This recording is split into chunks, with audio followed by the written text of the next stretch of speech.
Patrick here, Have Cheetah Will View, and welcome to Tuesday, Tubi Tuesday, brought to us by our good friend and our favorite bat, Al Lucard. So for this episode of Tubi Tuesday, we are heading back to Washington D.C. for the third episode of A Man Called Hawk. A Man Called Hawk came out in 1989. It starred Avery Brooks and Moses Gunn. Moses Gunn played the old man. Avery Brooks played Hawk. So the episode is for this week is called "Hear No Evil," and in it features two young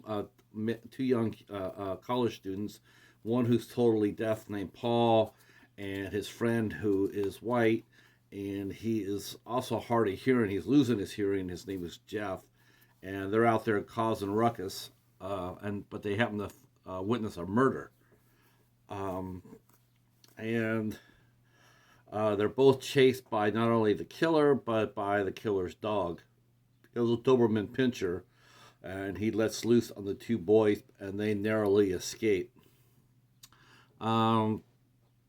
So of course this brings them into contact with Hawk, and the fact that they're trying to kill these, the bad guys are trying to kill these two students, and a teacher named Emily Howe at the university is friends with Hawk, and she asks him for some help.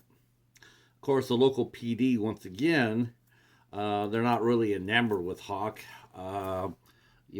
Because they feel they could do the job better, and that includes Detective Hodges, who's played by none other than Charles S. Dutton. That's right, Charles S. Dutton, who played Rock on Fox TV, a comedy show. He also did Name of the Game with Rutger Hauer, and he did Legion with Paul Bettany and Kevin Durand, and Lucas Black, among many others. So, basically, Hawk is hired to watch over the two young men and try to keep them safe. The young white young student comes from a family of privilege, and he's losing his hearing, and he can't seem to accept it. He's going to school at Gallaudet, which is the Deaf University of Washington D.C., but he's not trying. He's not applying himself. He's in self-denial that he's going to lose his hearing. His friend Paul is born deaf, and so he's already in that world. He's trying to get his friend to realize that it's not going to get better for him. He's hearing today, but he's going to lose it tomorrow, and he better learn how to sign. He better learn how to communicate in the world that he's headed into. Of course, he rebels. They fight.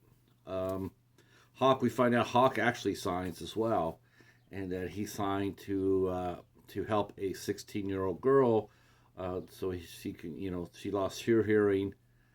She lost her hearing, and so she learned to sign, and then Hawk learned how to sign, and but for reasons unstated, the young girl passed away. We didn't find out why she passed away, but she did, and it left a profound impact on Hawk.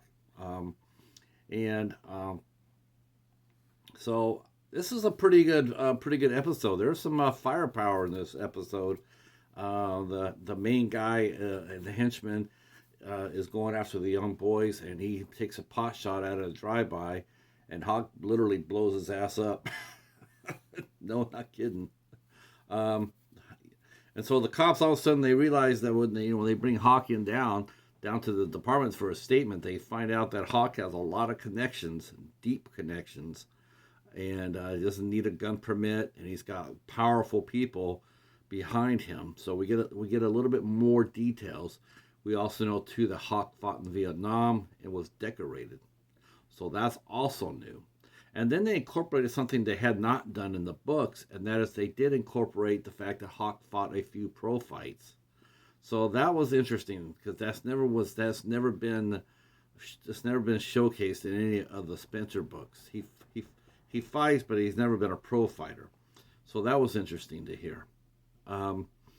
So this episode was pretty packed. It shows that we find out that both kids did not see the murder, just the one all the way deaf. Only he saw it.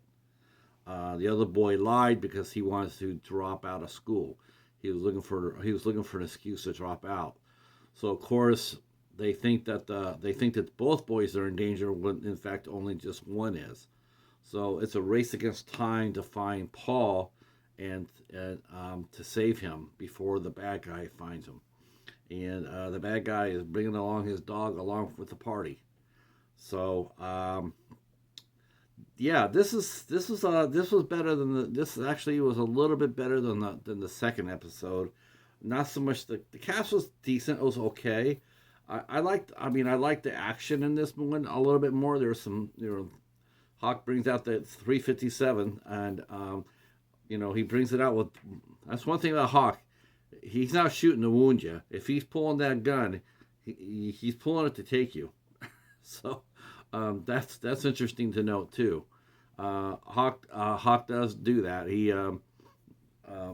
gets to shoot the gun off a few times, and his attitude is really refreshing. The writing in this one's a little bit stronger, and I liked it. I liked it a little bit. It was cool seeing Charles Dutton in this episode, and the young man who played the Jeff, the young privileged one.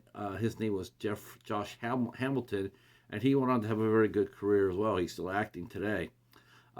So I enjoyed this quite a bit, and it shows off a little bit more who Hawk was, a little bit more details, a little bit shading of the onion, so to speak. So yeah, that's it. Um, so if you like, we'll be back next week for the fourth episode.